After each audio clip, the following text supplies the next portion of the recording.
Broadcasting from the CNN Center in Atlanta, Georgia, I'm Carl Azuz. Welcome to the show. We hope you enjoyed the Labor Day holiday. If you're just now starting to watch CNN 10, we welcome you and thank you for taking time to hear objective explanations of what's going on in the world. In the South American nation of Brazil, history has been lost. A fire started Sunday evening at the country's National Museum, and though firefighters worked throughout the night to try to stop it, you can see from this video why one museum official says very little will be left. No serious injuries were reported, and authorities don't know yet what caused the fire or how many artifacts were destroyed, but observers expect that most of them were probably burned.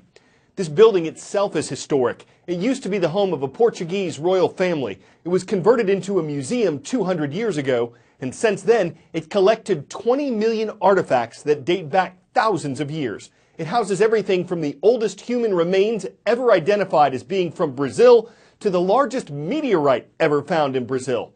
The National Museum is known around the world for its priceless collection and its research, but while a Brazilian government official says he wants fire preparedness to be evaluated at every other museum in the country to try to avoid this anywhere else, the nation's president says the loss of artifacts at the National Museum is insurmountable for Brazil. 10-second trivia. Which of these landmarks in Washington, D.C. was completed in 1935? Washington Monument, Supreme Court Building, Lincoln Memorial, or National Portrait Gallery? The building of the nation's highest court was completed in 1935. Before that, the court had no permanent home of its own and met in various other places.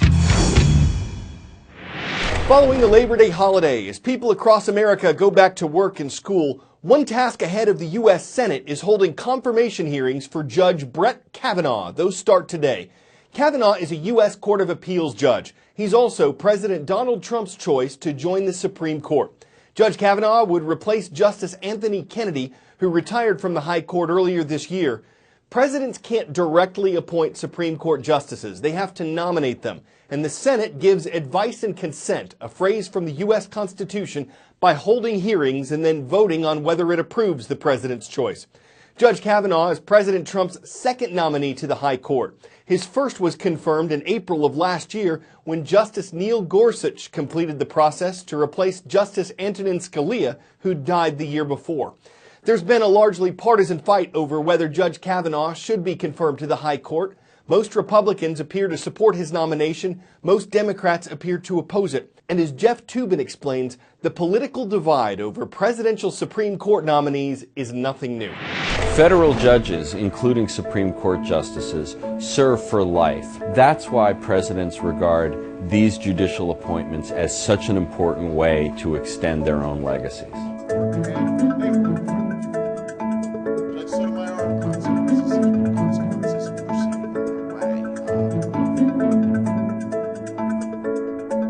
The Constitution does not set out a resume that a Supreme Court justice has to have. There's no requirement in the Constitution that a Supreme Court justice even be a lawyer. But traditionally, presidents have nominated impeccably qualified sitting judges. Both presidents and senators like to say that the confirmation process is all about qualifications. But it's really also about politics. Virtually every important issue in American politics and even American life winds up in front of the Supreme Court. And they have the last word. Both the president and the senators trying to figure out how the nominee stands on the hot-button issues that the Supreme Court deals with. And that's why the senators will vote yes or no.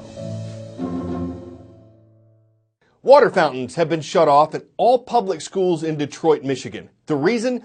Recent testing from fountains or sinks at 24 schools in the district found that water in 16 of them had unacceptably high levels of copper, lead, or both. These metals can get into drinking water when plumbing pipes that are made from them corrode. And it's significant because high levels of copper and lead can cause a range of health problems. They've been linked to everything from liver and kidney disease to developmental delays and behavioral disorders. There are more than 100 public schools in Detroit. They serve more than 47,000 students. And they still have water to drink. It just comes from bottles and coolers that officials have brought in.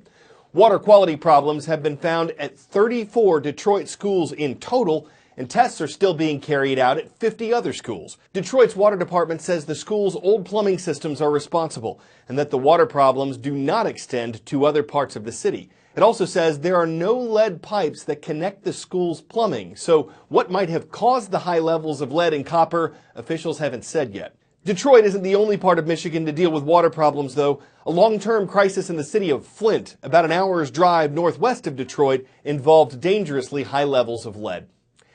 Facing down their challenges, keeping their chin up when things don't look good, reaching out to help others or help inspire them. These are some of the attributes of a positive athlete, and Haley Johnson seems to have all of them. The Wisconsin soccer player is a great addition to our new series on standout young athletes from across America.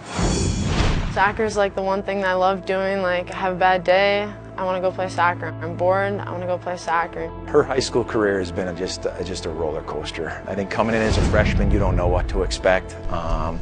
And I think she had just a phenomenal year.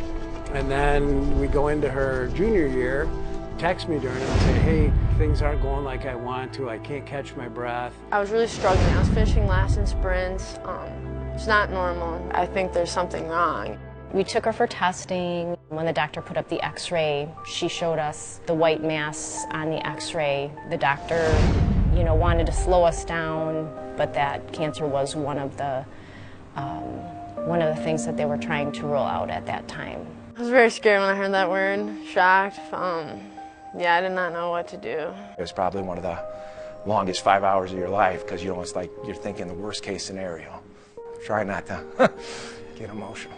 I've never seen my dad really scared, but you could tell that he was extremely scared. They were worried. They told me that it was benign, so that was the biggest relief. And then they tell you, hey, it's good news. We can do surgery on this. It's not cancer. And all of a sudden it's like surgery. Hey, it's a great thing. She had the surgery on Tuesday, came home on Friday.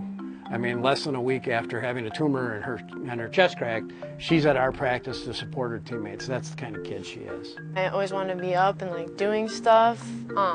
So I can walk, right? So why not take a ball with me? So I was just walking around the neighborhood with the ball. My neighbor came up to me and said, hey, I saw Haley out, jogging around the block, dribbling. And right away, this is just 2 weeks after the surgery, and I know she was driven, and right away I'm like, wait, what? Literally 6 weeks after the surgery, she was out on the field for us and playing. That's not right. I can remember that first game back, and she actually scored the first goal for her team.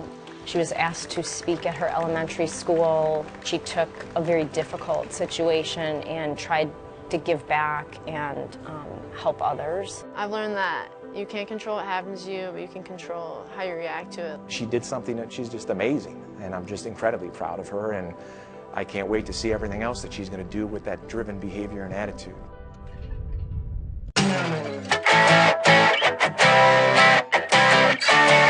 I learned so much working on this show. For instance, in Utah, this is how the Division of Wildlife Resources stocks high mountain lakes with fish. They put them on a plane, fly low over the lakes, and drop them in. More than 200 lakes are stocked this way each year. Officials say at least 95% of the fish survive the drop because they're so small that they fall to the lakes like leaves.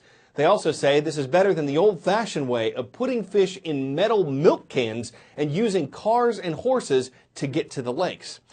I bet the first time this was proposed, it was like bait for skeptics. You can hear someone casting the idea and another giving biting criticism like, yeah, right, when fish fly. But considering the scales of the operation, now that it's in the swim of things, what's not to like? And make sure they're fully stocked, and it stocks up another edition of CNN 10. I'm Carl Azuz.